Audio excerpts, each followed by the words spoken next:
मेरे चैनल पर आपका स्वागत है दोस्तों। आज मेरा वीडियो खास होने वाला है। YouTube के इतिहास में पहली बार मैं क्रिप्टो करेंसी क्या है, ये समझने का एक अनोखा तरीका दिखा रहा हूं। क्रिप्टो करेंसी एक डिजिटल या आभासी मुद्रा है जो सुरक्षा के लिए क्रिप्टोग्राफी का उपयोग करती है।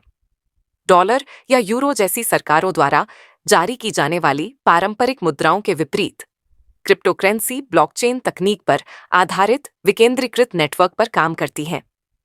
प्रारंभिक अवधारणाएं। डिजिटल मुद्रा का विचार 1980 के दशक से ही डेविड चाउम के डिजीकैश जैसी परियोजनाओं के साथ रहा है, जिसका उद्देश्य एक सुरक्षित अनाम डिजिटल भुगतान प्रणाली बनाना था। बी मनी और बिटगोल्ड 1990 के दशक के अंत और 2000 के दशक की शुरुआत में वेई दाई के बी मनी और निक एस्जाबो के बिटगोल्ड ने ऐसी अवधारणाएं प्रस्तावित की, जिन्होंने बाद की क्रिप्टो करेंसी के लिए आधार तैयार किया, जिसमें विकेंद्रीकृत लेजर और प्रूफ ऑफ वर्क सिस्टम शामिल थे। निर्माण 2008 में सतोशी नाकामोटो के छद्म नाम का उपयोग करने वाले एक व्यक्ति या समूह ने बिटकॉइन श्वेत पत्र Bitcoin a peer to peer electronic cash system प्रकाशित किया। लॉन्च बिटकॉइन को आधिकारिक तौर पर 3 जनवरी 2009 को लॉन्च किया गया था, जब नाकामोटो ने पहला ब्लॉक माइन किया था, जिसे जेनेसिस ब्लॉक के नाम से जाना जाता है। नवाचार बिटकॉइन ने ब्लॉकचेन की शुरुआत की, एक विकेंद्रीकृत खाता जो कंप्यूटर के एक नेटवर्क में सभी लेन देन को रिकॉर्ड करता है, बिना किसी केंद्रीय प्राधिकरण के पारदर्शिता और सुरक्षा सुनिश्चित करता है। शुरुआती साल शुरुआत में बिटकॉइन का इस्तेमाल मुख्य रूप से उत्साही लोगों और आला बाजारों में किया जाता था।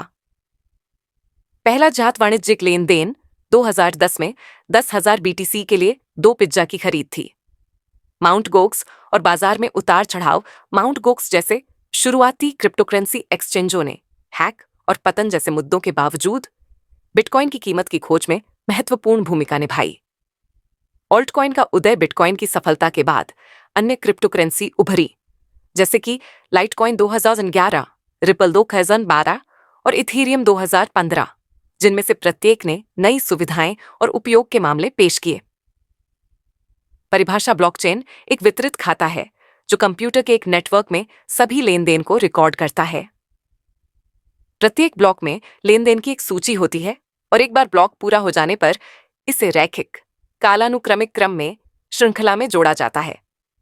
आम सहमति तंत्र क्रिप्टोकरेंसी लेन देन को मान्य करने और ब्लॉकचेन को बनाए रखने के लिए विभिन्न आम सहमति तंत्रों का उपयोग करती हैं, जैसे कि बिटकॉइन द्वारा उपयोग किए जाने वाले कार्य का प्रमाण और एथीरियम 2.0 द्वारा उपयोग किए जाने वाले हिस्सेदारी का प्रमाण। क्रिप्टोग्राफिक कुंजियां। उपयोगकर्ताओं के पास क्रिप्टोग्राफिक कुंजियों की एक जोड़ी होती है, धन प्राप्त करने के लिए एक सार्वजनिक कुंजी पता और लेन देन पर हस्ताक्षर करने के लिए एक निजी कुंजी। डिजिटल वॉलेट उपयोगकर्ताओं की क्रिप्टोग्राफिक कुंजियों को संग्रहीत करते हैं और सॉफ्टवेयर आधारित डेस्कटॉप या मोबाइल ऐप या हार्डवेयर आधारित भौतिक डिवाइस हो सकते हैं। एथीरियम 2015 में विटालिक ब्यूटेरिन द्वारा लॉन्च किया गया। एथीरियम ने स्मार्ट कॉन्ट्रैक्ट्स की अवधारणा पेश की, जो सीधे कोड में लिखे गए नियमों के साथ स्वनिष्पादित अनुबंध हैं। एथीरियम का प्लेटफॉर्म डेवलपर्स को विकेंद्रीकृत अनुप्रयोग बनाने की अनुमति देता है जो ब्लॉकचेन पर चलते हैं, जिससे विकेंद्रीकृत वित्त और गैर परिवर्तनीय टोकन जैसी नई संभावनाएं सक्षम होती हैं। विकेंद्रीकृत वित्त से तात्पर्य ब्लॉकचेन तकनीक पर निर्मित वित्तीय सेवाओं से है, जो पारंपरिक बिचौलियों के बिना संचालित होती हैं, उधार देने, उधार लेने और व्यापार जैसी सेवाएं प्रदान करती हैं।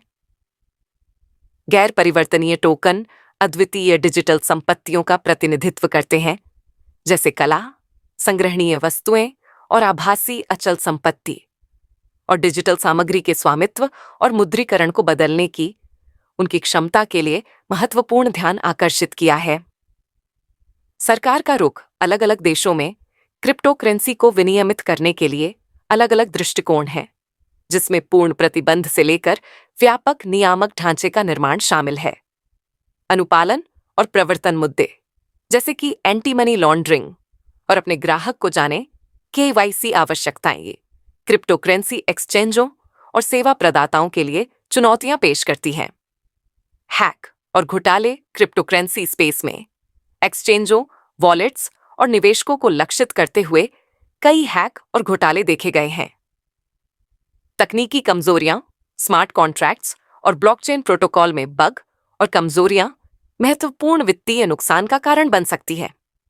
ऊर्जा की खपत बिटकॉइन जैसी क्रिप्टो करेंसी को खनन के लिए पर्याप्त ऊर्जा की आवश्यकता होती है, जिससे उनके पर्यावरणीय प्रभाव के बारे में चिंताएं होती हैं। संस्थागत हित संस्थागत निवेशकों और कंपनियों टेस्ला, माइक्रोस्ट्रेटी से बढ़ती रुचि क्रिप्टो करेंसी को मुख्य धारा में अपनाने और वैध बनाने में मदद कर रही है।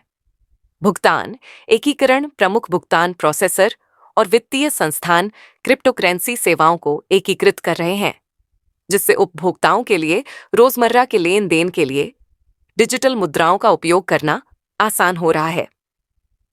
स्केलेबिलिटी समाधान बिटकॉइन के लाइटनिंग नेटवर्क और इथेरियम के इथेरियम 2.0 में संक्रमण जैसी परियोजनाओं का उद्देश्य स्केलेबिलिटी मुद्दों को संबोधित करना और लेन देन की गति और लागत में सुधार करना है। इंटरऑपरेबिलिटी विभिन्न ब्लॉकचेन नेटवर्क पोल्काडॉट, कॉस्मोस के बीच सहज बातचीत को सक्षम करने के प्रयास पारिस्थितिकी तंत्र के विकास के लिए महत्वपूर्ण है। विकेंद्रीकृत इंटरनेट वेब 3.0 की दृष्टि विकेंद्रीकृत सामाजिक नेटवर्क, डेटा भंडारण और सामग्री वितरण जैसे क्षेत्रों में नवाचार को बढ़ावा दे रही है। शासन और विकेंद्रीकृत स्वायत्त संगठन शासन के एक नए रूप का प्रतिनिधित्व करते हैं, जहां निर्णय लेने का काम टोकन धारकों के बीच वितरित किया जाता है, जो संभावित रूप से संगठनों और समुदायों के संचालन के तरीके को बदल सकता है। बिटकॉइन की शुरुआत के बाद से क्रिप्टो करेंसी ने एक लंबा सफर तय किया है। पारंपरिक वित्तीय प्रणालियों और अन्य उद्योगों को बाधित करने की महत्वपूर्ण क्षमता वाले एक विविध पारिस्थितिकी तंत्र में विकसित हो रहा है। चुनौतियों के बावजूद चल रहे नवाचार और बढ़ते गोद लेने से पता चलता है कि क्रिप्टो करेंसी वित्त और प्रौद्योगिकी के भविष्य में एक महत्वपूर्ण भूमिका निभाती रहेगी। आशा है कि आपको वीडियो पसंद आया होगा, इसलिए हमेशा किसी भी प्लेटफॉर्म की पूरी जानकारी लें, फिर ही निवेश करें। मेरे वीडियो को शेयर करें। मिलते हैं अगले वीडियो में।